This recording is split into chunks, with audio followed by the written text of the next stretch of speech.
Hi, Slow Burners. I know some of you did your first hard workout already this morning. Others will be doing it tomorrow. I meant to do this last night and just didn't have time because somebody has a big girl bed and no longer likes sleeping anymore. She has to be in mine in the middle of the night. So, yeah, that's right. Things don't get done the way they used to. But one thing I wanted to tell you about the time trial. Now, when we did the time trial, I warned you in the email that it's not going to feel particularly challenging. The time that comes out of it and the pace that comes out of it are probably not going to be a max pace of any sort, which is going to be very confusing. The trial will be hard. But, so sorry about this.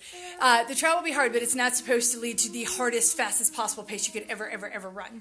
And that can be a little confusing, which means that the numbers that you're looking at on your first workout will be a little confusing. And when you execute it, you'll be a little confused because, once again, this doesn't seem hard. And I wanted to go back to the reason why we called it slow burn. And I know this is not going to come the right way. It's all going to be backwards, I think, on Facebook. But I want to relate it to water. So when we're talking about water that's considered comfortable, it's considered room temperature when it comes out of the tap, is going to be somewhere between 50 and 70 degrees. Okay, it is very rare to get tap water that's warmer than that, but it is possible. And not to say if you live in Maine, like your water ever gets that warm, but if you live in Florida, your water probably does. It probably has to be cooled down on its way to get into homes. So understanding that you're dealing with room temperature water at 50 to 70 degrees. At 120 degrees, water is arguably too hot to be safe for very long. You don't want to bathe your kids in water that's 120 degrees. And I don't know if you had your first kid, like when I did, everybody was trying to sell me a thermometer to put in the bathtub. And I'm like, how about, I've got one, it's called my hand. I put my hand in it. If my hand is not happy, then my baby won't be happy. How about that? Well, evidently this is such a thing that parents don't check that they needed to sell thermometers for it. But 120 is that line where it's too hot. And then finally where water boils is at 212 degrees. The reason this matters is because if we're looking in a vacuum or if we're thinking about the bathtub, you probably filled up the bathtub and been like, oh, that's a little too hot.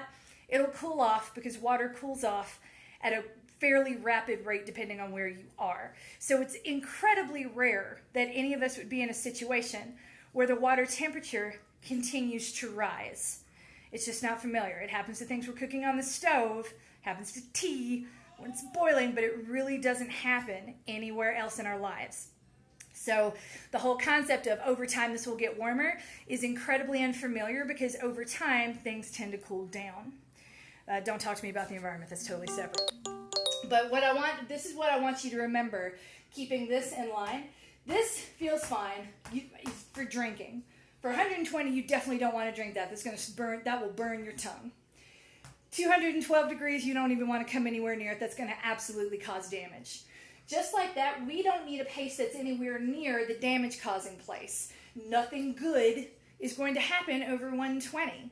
So we really want to be able to play in this space between 50 and 70, coming close to 120 but not exceeding it. Hanging out right at 120 really isn't optimal. That's not what we're going for. So in week 1, when you think about the number of repetitions that I give you, some people will start off at 16. Others will default directly to 24 because that is what you were programmed to do. That's what you've done your whole life. If there's a range, you go for the high end of the range. I'm begging you, in week 1, hang out here, 16 to 18. I didn't want to force that on you. I wanted to give you guys the chance to sort of figure it out. But I'm strongly encouraging you, if we're going to continue this allegory of water temperatures, 16 reps is like 60 degrees, right there in that comfortable room temperature zone. 24 reps is 100 degrees, which is close to too hot. Meaning you do all 24, you don't feel like you overdid it. You're probably quite proud of what you did. And there's nothing wrong with that. Here's the rub though. By week 4, 16 reps is going to feel like 70 degrees, and 24 reps is going to feel close to 110. So imagine what week 5 is going to feel like, because this is going to increase at an increasing rate. So it's a 10 degree difference over 4 weeks. It's going to be a 20 degree difference very, very quickly. I'm making up a nice little visual chart that will accompany these in the program in the future. I'm sorry this didn't hit me sooner. It only just hit me now. But I think this is going to be fun and good and help you understand, like, what do I need to be doing, whatever your body's ready to do at the moment.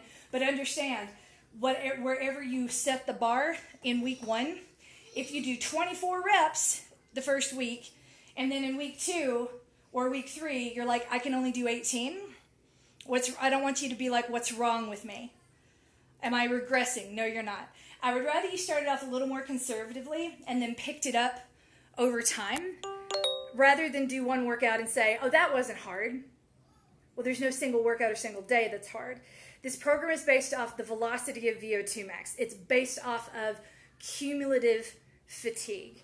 It is counting on you being fatigued pretty much all the time, building the same way it would if we had a live animal in a pot at a slowly rising temperature. You turn up the temperature too quickly, it's going to jump out the pot. Damn right, I'm from Tennessee, man. We had frogs when I was a kid. So that frog's going to jump out the pot and run away. That frog is going to hang out in the pot like it's having a bath until it goes to sleep. For the vegans amongst us, very sorry for that description. But it's the only one I can come up with where I can think of a live animal being cooked. So there you go. Because I would talk about lobsters, but they can't jump out of pots. So there you go. That's what to think about. I'm going to put a picture of this in the Facebook group. I'm going to send something like this to the designer and have them try to throw something together to keep that in mind about the choices you make as you progress through the program. Because more than anything, I want you to feel confident and comfortable. And I understand that a workout not feeling challenging is not what anyone is used to, and that's going to feel uncomfortable. You're going to wonder what's wrong with you. Did I do this correctly? Did I sign up for the right program? What's going on? Because we're so used to paying for something that makes us feel better this time of year, which actually pulverizes us and was way too hard. This can be just the right amount of hard. My only concern would be if you're starting with 20 intervals or above in week 1, you are probably going to have to back off by the time you get to week 4, and then we got to make sure that you don't feel like you're behind or you failed halfway through the program. Again, I would much rather you start off a little conservatively and then say, okay, and pick it up as you go. Do 16 reps for the first one, 18 for the second, and then maybe think about 20 for the third, and so on and so forth. And just give yourself a chance to build over time. For those, some of you might be fit enough to do 24 now, and we'll be doing 24 every time and get to week 5 and be like, what? And that's okay. That's rare that happens. It's incredibly rare that happens, but that's okay. Just understand there is no better or worse. This program was designed to have enough flexibility to meet you where you're at. I just want to make sure that, right? Yep. Water? Can you say hi? Hi. Yay. Can you believe she says hi now? I know. It kills me too. Anyway, you're coached, you're loved, you're winning at life. Violet says hi. And I just wanted to make sure you knew that wherever you are, it doesn't matter. Don't judge it. Like, I could only do 16. Well, I did 20. There's no better or worse. There's only being honest about where your body is today and setting yourself up for the best possible tomorrow. Because we do not want to be in a situation where you feel like you're doing it incorrectly or you're feeling like you're behind. I want you making empowered choices, the best choices for you every step of the way. And for a lot of us, that is not intuitive. We just default directly to the hardest possible outcome. And that's cool. That's fine. But if we have to back off, that doesn't mean that you are deficient in any way or that you did this wrong. Okay? It's not even like, oh, well, I messed up, I'll do better next time. None of that. It's a learning process.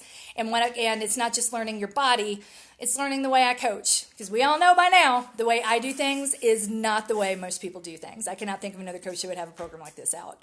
Because the people don't want to pay for it. Why would you do something easy? They want to feel pain. They want to get their money's worth, and that only comes from pain. I'm like, I don't understand that. I don't like pain at all, ever.